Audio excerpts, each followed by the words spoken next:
Hey y'all, Father Jim Haney from St. Paul's in the Plains Episcopal Church in Lubbock.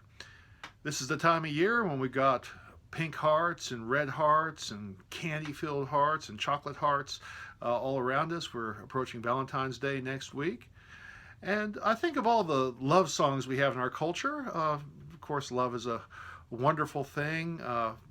Most of us probably remember those gooey, gushy romantic feelings of our first experiences of love. It's a joyous, wonderful thing.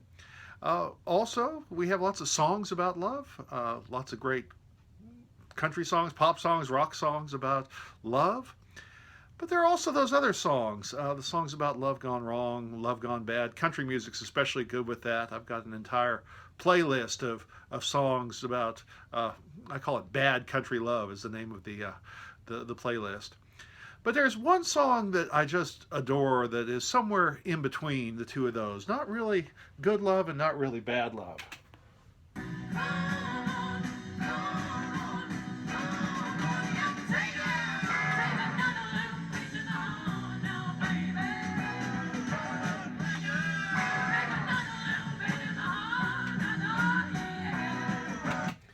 Janis Joplin, Piece of My Heart. Actually, that was not her song originally.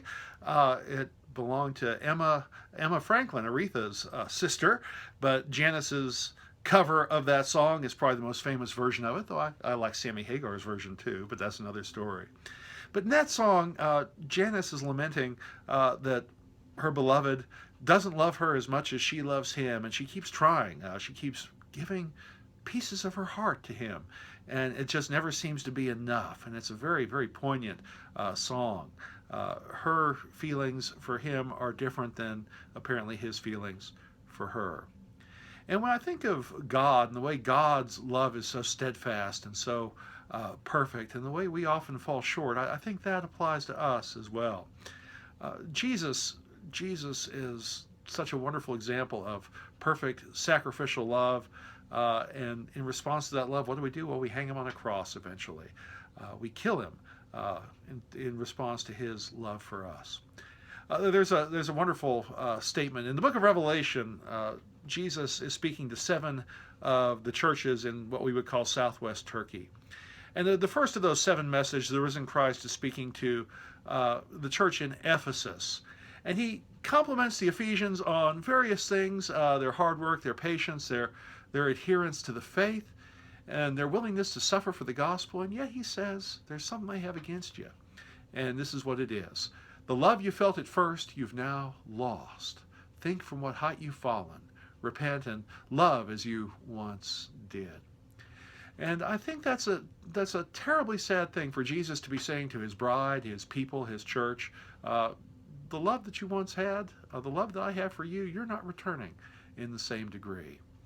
And so it's a good question for us. Is my love for God as strong as it should be? It's certainly not as strong as God's love for us, but is it as strong as maybe it should be in my life? Is God giving us pieces of his heart and we're not returning it? And so I would leave you with that thought on Valentine's Day. Jesus is seated at the right hand of the Father. Jesus enjoys dominion, power, and glory. But what he really wants is a piece of your heart and a place in your heart.